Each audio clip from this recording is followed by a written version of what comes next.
جابر جعفی جیسی شخصیت. اور اس کے بعد آگے بڑھتے چلے جائیں, امام کی خدمت میں جابر ابن عبداللہ انصاری آئے. کون جابر؟ جن کے ذریعے سے رسول خدا نے سلام بھیجا. یعنی یہ امام محمد باقر علیہ السلام کی منفرد فضیلت ہے کہ پیغمبر اکرم نے سلام بھیجا جابر کے ذریعے سے. جابر آئے ہیں, مولا مال دنیا سے میرا ہاتھ تنگ ہو گیا, مولا کچھ عطا کیجئے. امام نے کہا جابر اس وقت ہمارے حجرے میں کچھ بھی نہیں ہے. جابر ابھی بیٹھے ہوئے ہیں, کچھ دیر گزری کہ ایک شاعر آیا. اس شاعر نے آگے کہا مولا آپ کی شان میں ایک قصیدہ کہہ کے لایا ہوں, اگر اجازت دیں تو سنا دوں. امام نے کہا قصیدہ سناؤ. اس نے قصیدہ سنایا. امام نے غلام کو حکم دیا کہ جاؤ حجرے کے اندر سے ایک تھیلی لے کے آؤ. ایک تھیلی اس کو عطا کر دی. کہا مولا ایک اور بھی قصیدہ کہا ہے. کہا وہ بھی سناؤ. قصیدہ ایک اور سنایا, ایک اور تھیلی عطا کر دی. 3 قصیدے اس نے سنائے, 3 تھیلیاں عطا کی. ہاتھوں کو جوڑ کے کہنے لگا مولا میں نے یہ قصیدہ ان تھیلیوں کے لیے نہیں کہا تھا, میں نے یہ قصیدہ اس لیے کہا تھا کہ آخرت میں آپ کی شفاعت حاصل ہو سکے. دیکھیے دونوں پیغامات ہیں جو مل رہے ہیں. شورائے اہل بیت کو عطا کرنا یہ امام کی سنت ہے, اور ان کا آخرت پہ نظر رکھ کے شعر کو کہنا یہ امام کے چاہنے والوں کا صحیح شعار ہے. لہذا 3 تھیلیاں عطا کر دی. اب بے چین ہیں جابر.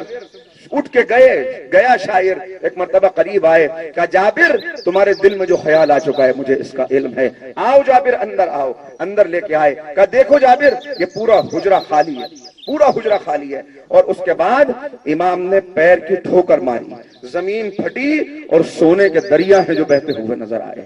کہا اے جابر اللہ نے زمینوں کی تنابوں کو ہمارے اختیار میں دیا ہے, ہم اگر چاہیں تو پوری زمین اپنا خزانہ اگل کے رکھ دے, لیکن اے جابر اس کا مرتبہ اور تھا, تیرا رتبہ اور ہے. تیرے لیے توکل ہی زیب دیتا ہے, لہذا یہ خزانہ اس کو تو مل سکتا تھا مگر تمہیں نہیں مل سکتا.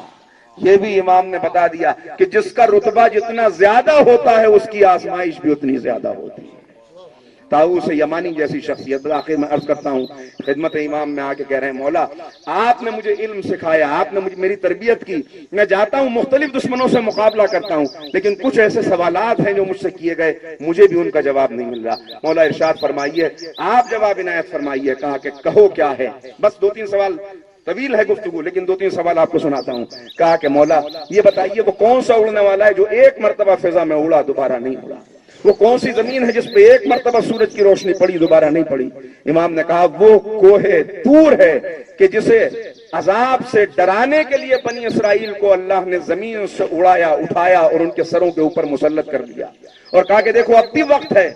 وہ اس علامت کو دیکھ کر گھبرا گئے, توبہ کر لی ہے معبود اپنے عذاب کو واپس لے لے, ہم توبہ کرتے ہیں. کہا عذاب ٹل گیا, کوہ طور پھر قائم ہو گیا, اس کے بعد سے کبھی فضا میں نہیں اٹھا.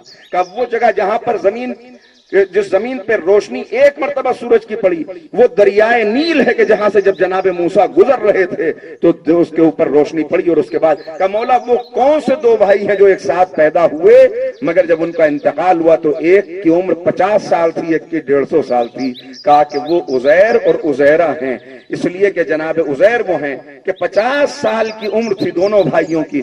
اس وقت جناب عزیر کو اللہ نے, چونکہ انہوں نے کہا کہ معبود کیسے تو مردوں کو زندہ کرتا ہے, ایک بستی کے پاس سے گزر رہے تھے, قرآن میں واقعہ محفوظ ہے, کیسے زندہ کرتا ہے. بس عزیر کو سلا دیا گیا, مار دیا گیا.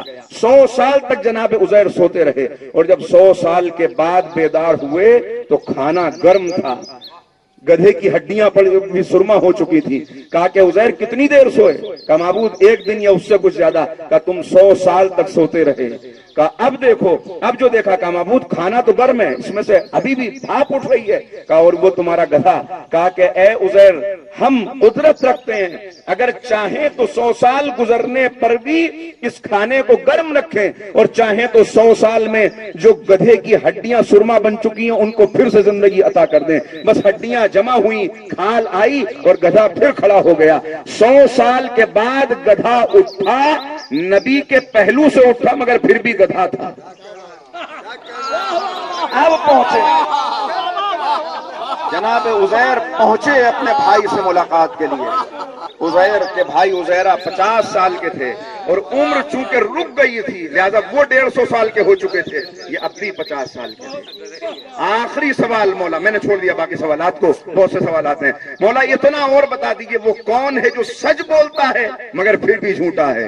امام مسکرائے، کہا وہ منافق ہے جو سچ بولنے کے باوجود جھوٹا ہے، توحید اور رسالت کی گواہی دیتا ہے مگر زبان تک گواہی ہے، دل گواہی نہیں دیتا، اس لیے سچ بولنے کے باوجود جھوٹا ہے۔ آئیے مل کے دعا کریں کہ اے معبود، آج خانہ امیر المومنین میں مولا کے وارث امام محمد باقر علیہ السلام کی ولادت ہے، اور جب کسی بڑے بادشاہ کے یہاں کوئی اولاد پیدا ہوتی ہے تو بڑے انعام و اکرام تقسیم کیے جاتے ہیں، بڑے مجرموں کو معاف کر دیا جاتا ہے۔ اے معبود، اس عظیم شب کے صدقے میں، اس عظیم موقع پر اے معبود ہمیں گناہوں کی قید سے آزاد فرما دے، اور انعام و اکرام کے طور پر بار الہ ہمیں اپنی اطاعت اور اپنی فرما برداری عطا فرما۔ والسلام علیکم۔